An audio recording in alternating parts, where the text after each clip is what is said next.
Swiss solidarity with Solidarnosc sheds new light on the experience of Swiss society during the period of the state of siege and the introduction of martial law in Poland on the 13th of December 1981.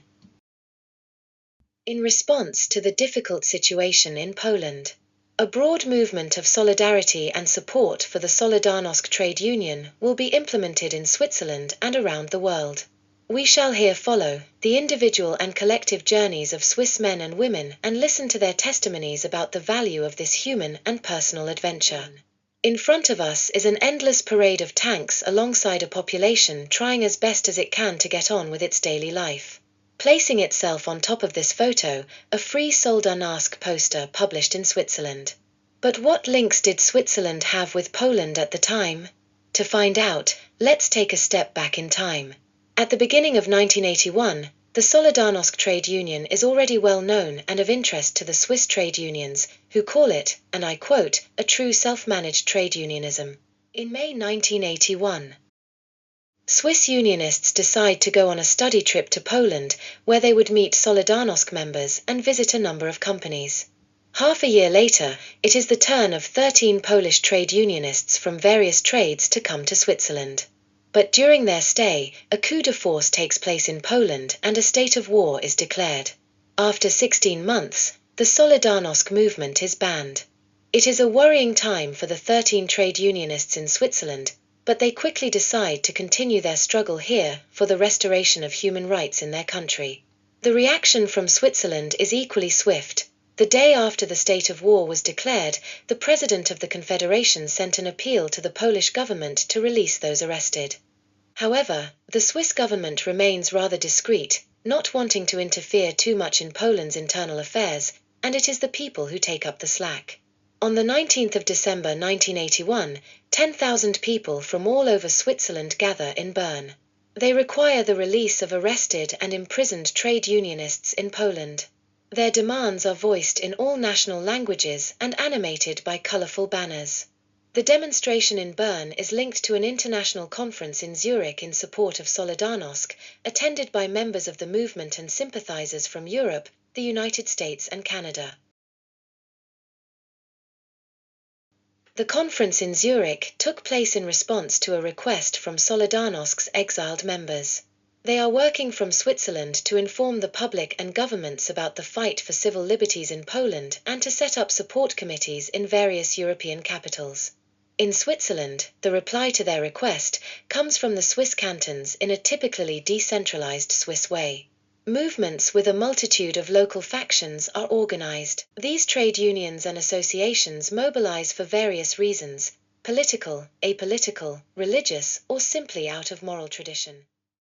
The Swiss Solidarity movement consists of events, debates and demonstrations, as reported in this article of the Geneva newspaper. One was already held on the 14th of December. It was organized by the Socialist Solidarity Committee and dissidents. 1,500 people attended. The aim of these rallies, as here in Lausanne and Geneva, is to denounce what they call the new trade union law, which legalizes repression against Solidarnosc, the legitimate representative of Polish workers. The unions also publish solidarity with Solidarnosc newsletters. The first issue came out in 1982, in German and French, and was distributed throughout Switzerland. Their content include articles by activists and sympathizers, for example about national coordination or how to help prisoners and their families. News from Poland are published too, which are transmitted clandestinely and are sometimes accompanied by very powerful photos and images. Trade unions are very involved in the Solidarnosc struggle. But as shown here by these various articles published in Swiss newspapers, journalists are also precious allies of the Polish people's cause.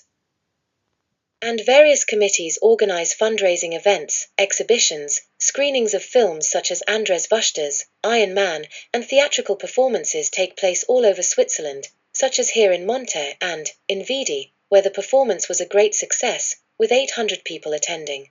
During the evening, a petition was also signed and later forwarded to the Polish embassy in Bern. While theatrical performances are a success in Lausanne, in Freiburg, fundraising events are taking place.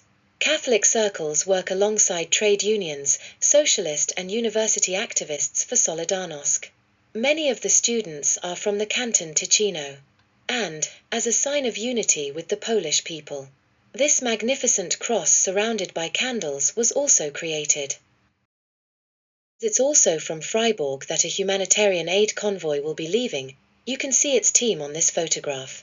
It's the convoy of an association set up by Anna Rosse Bunyan, an English teacher and a Polish exile in the 60s, with the help of her sister-in-law. Her association helps a children's hospital in Rabka and, thanks to an excellent communication campaign, medical staff is mobilized. The departure is prepared in good spirits, but sometimes with a little tiredness when faced with the piles of boxes that will eventually depart to Poland. The aim of the association is to bring in food, medicines, medical and technical equipment for hospitals, as well as clothing by truck, van, and car. We need to be aware that the journeys of these humanitarian convoys are quite demanding, covering some 1,600 kilometers between Swiss cantons and Warsaw or other Polish cities. They have to drive on snow-covered roads that can lead to all kinds of unexpected situations. Yet, taking these travelers of hope through some incredible landscapes, featuring picturesque local architecture or friendly encounters in the countryside. On their arrival in Poland, each convoy has its connections, but sometimes it happens that the recipients of the goods aren't there, and in addition, it meant discovering a chilling reality. Aujourd'hui, je suis content d'avoir vécu ça. Ça a été une expérience personnelle très forte. J'ai rencontré là-bas aussi deux personnes qui parlaient très très bien le français, qui avaient fait des enregistrements, des cassettes, c'est encore les petites cassettes, là, le petit format. Ils m'ont chargé de remettre ça ici à la délégation. D'entente avec le chauffeur, on a caché ça dans le camion. Bon, dans un camion remorque, il y a beaucoup d'endroits où on peut cacher des petites cassettes. On n'a pas eu de problème aux frontières. Et voilà, on a remis ici à la délégation. C'était des informations récentes, fraîches sur ce qui se passait dans le mouvement. Des amis polonais m'avaient demandé de passer en Occident. Donc en fait, je les avais coupés en bandes pour les cacher. Et celle-là, elle avait fait la couverture d'un livre, je crois. Alors que ce qui est drôle, et vous le voyez pas forcément, c'est que ces deux miliciens de la police d'intervention sont en fait devant un magasin qui vend des icônes. Hein. Et c'est vrai que ce contraste entre les icônes et la milice était particulièrement croquignolesque. Despite many difficulties, the convoys arrive at their destination. It is also the end of this account on Swiss solidarity with Solidarnosc, accompanied by a few pictures showing the welcoming of the relief parcels. In conclusion, we can say that a large part of the Swiss population showed great solidarity with the Polish people. So why did they then vote no to Swiss membership of the UN a few years later? Debates and articles by historians on this, and many other issues, can be found on our Solidarity1980.com website, where your curiosity will surely be satisfied.